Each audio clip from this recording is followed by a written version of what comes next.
Hello and welcome back to the Amber Wave Show. Yes, welcome back. Today we look back to our last pre-season friendly, which was against Aylsham. Taylor will be giving us all the info on Wednesday night's match away to Bungay Town. Thank you, Stephen. It is very hot today, so that is very much needed. And we look forward to our last pre-season fixture before the league starts. So rather stupidly, we didn't actually do predictions last week.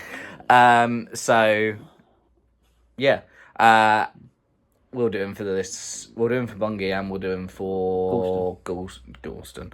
However, on another torrentially wet night, we took to the field. Yep, Aylsham started the better of the two teams at the start of the game and went 1-0 up about halfway through the first half. Nothing really happened much of note, unfortunately. The weather made... hello, Moon.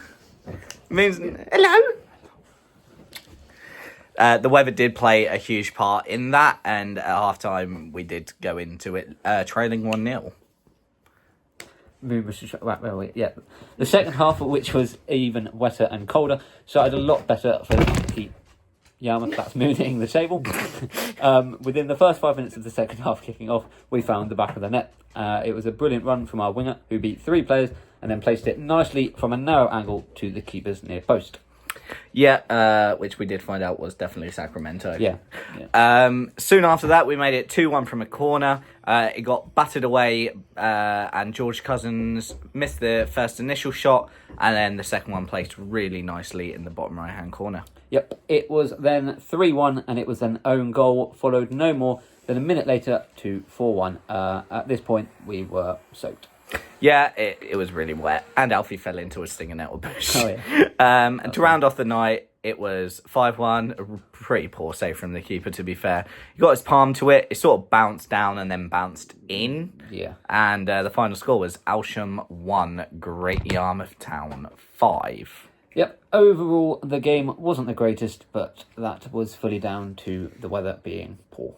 Yeah, very poor. As you know, moving on from the Aylsham game, we record this throughout the week, so we're not always... Today's Wednesday, for example, which means we don't know the result for the Bungay game yet, although when you see it, we will know the Bungay game result, and it's a bit of a matrix, but anyway, we're not able to go tonight because we are playing in a 5-a-side league, and usually we would go to the Yarmouth game over the 5-a-side league.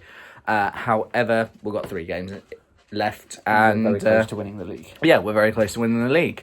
However, Taylor from GameDay is going, and he's going to do pre-match, post-match, and goal highlights, which we are going to post right here. Now, this is a game between 2 teams that won promotion last year. Of course, Great Yarmouth Town, we already know they won promotion from the 10th tier into the 9th tier last season. Bungay Town, meanwhile, they won promotion from the Anglian Combination Division 1 up into the Premier Division, 12th tier to 11th tier. So both teams celebrated promotion last year. Yarmouth had a really good start to pre-season as well. 2 wins against Stalham and Aylsham, and that really good draw we saw here on Game Day against Wroxham, of course, in the league higher up. And we did see Wroxham yesterday here on Game Day. If you're talking about Wanderers, you can check out that video on the channel as well. But yeah, I expect a few more goals than that game. Yarmouth certainly like a goal fest, particularly against an Anglian Com side. We've seen it twice already this season, or Yarmouth have done it twice, we've only seen it once at Stalham, of course. We're at Aylsham. So yeah, expecting goals, expecting a good game.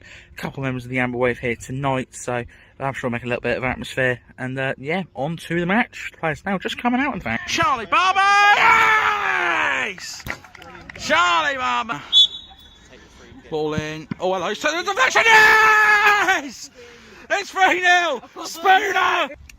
Yeah, so finished there at Bungay Town 0, Great Yarmouth Town 3. Goal scored to Yarmouth were Sacramento, Charlie Barber, and Leo. Well, we're going to go with Leo Spooner. Might go down as an own goal, but we'll give it to Spooner for now. We'll get to Spooner anyway. I think it was on target, so he can have the goal.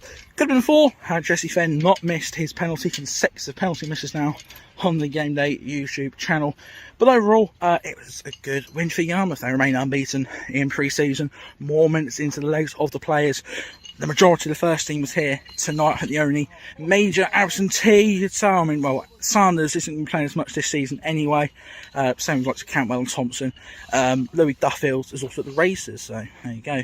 He wasn't here, but a lot of the first teamers got minutes in their legs tonight. As they head of that big game, which we'll see here on GameDay when they take on Gorleston's reserves in the Lifeboat Cup. Now we look on to our next game, which is our final pre-season fixture against Gorleston.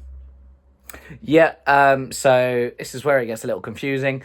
Every year we play Gorleston in the Lifeboat Cup. Usually it's the first team versus the first team. Before that, it's the reserves versus the reserves. Now, unfortunately, Gorleston have decided that they don't want to do that. Not exactly sure why, but they would rather, instead of doing the Lifeboat Cup, would play Norwich under-21s. So instead of us playing the Lifeboat Cup as sort of like a double header like they did last year with the reserves versus firsts, we are playing the reserves, who last season won the Anglian Combination Prem and are now playing in the Thurlow 1 Division North. Realistically, I say it's July, the weather should be good for it, yeah. But other than the last couple of weeks where I've seen games postponed for pre-season for waterlogged pitches, hopefully it will go ahead. I'm thinking a 5-1 win. Gorleston Reserves did get promoted into the Thurlow Non-League, which Yarmouth obviously won last season. So it'll be a test for them to see where they compete with that league. I think it should be a comfortable win for us because we've got a very good quality, strong squad. So I'm going to go with a 4-1 win. So other than that, that's all we have time for. So thanks for watching. We hope you enjoyed. And as always, up the bloaters.